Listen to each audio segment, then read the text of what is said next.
आज हम एक ऐसे जीनियस की बात करेंगे जिसने कहा कि जो कुछ भी हम अपने आसपास देखते हैं वो शायद बस एक धोखा है, एक भ्रम। जरा एक पल के लिए सोचिए, क्या हो अगर एक इंसान और इस पूरे ब्रह्मांड के बीच की जो लाइन है वो हो ही ना। मतलब जो कुछ हमें अलग अलग दिखता है वो असल में एक ही हो। ये कहानी है एक ऐसे क्रांतिकारी विचारक की जो 8वीं सदी के भारत में आए और उन्होंने पूरे उपमहाद्वीप को देखने का, सोचने का नजरिया ही बदल डाला। तो चलिए शुरू करते हैं। कहानी शुरू होती है केरल के एक छोटे से गांव से, जहां एक बच्चे ने बहुत ही छोटी सी उम्र में हर चीज पर सवाल उठाना शुरू कर दिया था। और ये कोई मामूली बच्चा नहीं था। सिर्फ 8 साल की उम्र में जब उन्होंने सारे प्राचीन वैदिक ग्रंथ पढ़ लिए, तब उन्हें एक बहुत गहरी बात समझ में आई। उन्होंने महसूस किया कि हम जो भी काम करते हैं, चाहे वो पूजा पाठ हो या कोई और अच्छा कर्म, उसका रिजल्ट हमेशा टेम्पररी होता है, हमेशा के लिए नहीं टिकता। उस दौर में मीमांसा दर्शन बहुत पॉपुलर था, जो कहता था कि अच्छे कर्म करो और स्वर्ग मिलेगा। पर शंकर ने सोचा कि ये सब तो अस्थायी है, बिल्कुल वैसे ही जैसे एक कमरा साफ करो, कुछ दिन में वो फिर गंदा हो जाता है।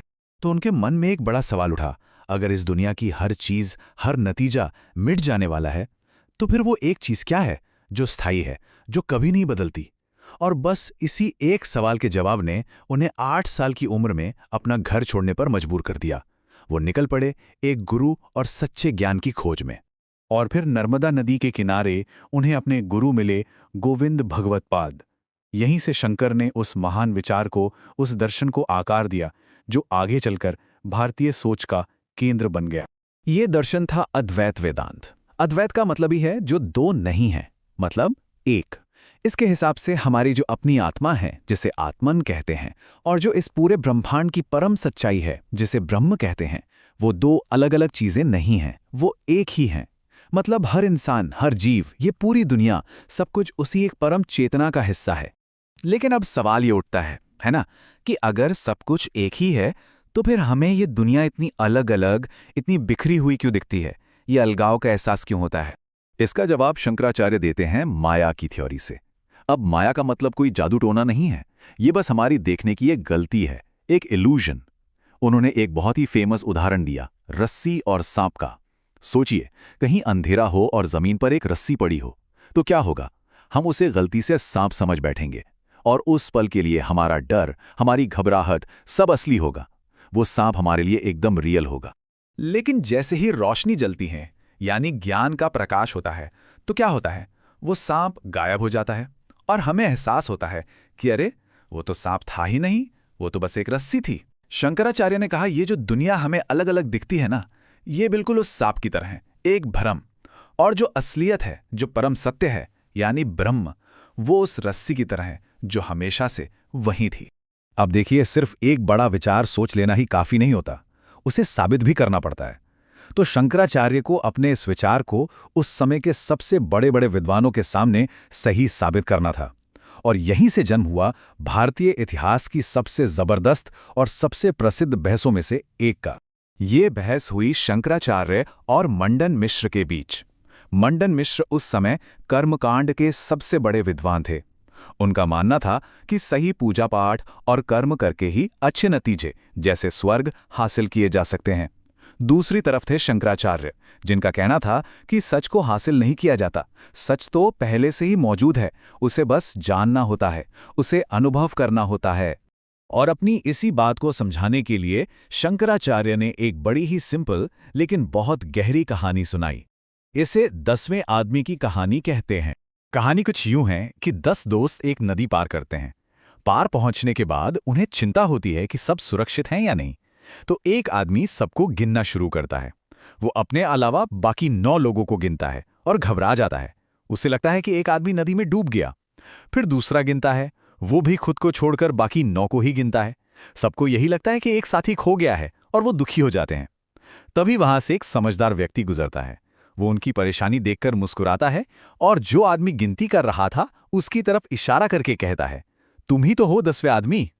अब सोचिए, जो खोया हुआ आदमी था, क्या उसे किसी पूजा पाठ या कर्म से वापस लाया गया? नहीं, उसे सिर्फ ज्ञान से, एक एहसास से पाया गया।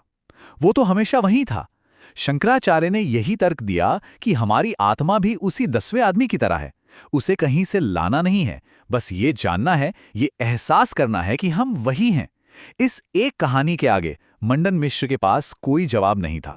अब ये बड़ी बहस जीतने के बाद शंकराचार्य सिर्फ एक फिलॉसफर नहीं रह गए, वो एक विजनरी बने, एक ऑर्गेनाइजर।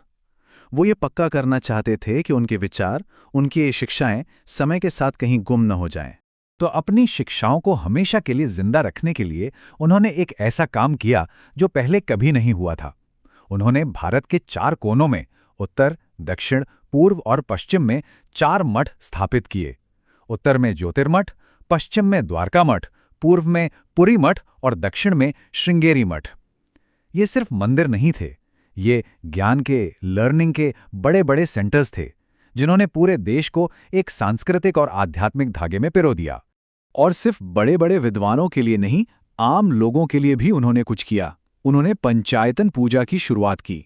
ये एक ऐसा तरीका था जिससे 5 अलग अलग भगवानों को मानने वाले शिव, विष्णु, शक्ति, सूर्य और गणेश एक साथ पूजा कर सकें। इससे उनके बीच के झगड़े कम हुए। ये एक बहुत ही प्रैक्टिकल तरीका था लोगों को ये समझाने का कि भले ही नाम और रूप अलग अलग हों, लेकिन असलियत में सब उसी एक शक्ति की अभिव्यक्ति हैं। शंकराचार्य का जीवन भले ही छोटा रहा हो, लेकिन उसका असर बहुत बहुत गहरा था। और उनके जीवन की कुछ आखिरी घटनाएं ये दिखाती हैं कि उनका दर्शन सिर्फ किताबी बातें और तर्क नहीं था, बल्कि उसमें गहरी करुणा भी थी। हुआ ये कि जब उन्हें पता चला कि उनकी मां बहुत बीमार हैं, तो उन्होंने सन्यास का सबसे कड़ा नियम तोड़ दिया। एक सन्यासी के लिए अपने परिवार में वापस लौटना सख्त मना होता है, लेकिन शंकराचार्य ने अपनी मां को दिया हुआ एक वादा निभाया।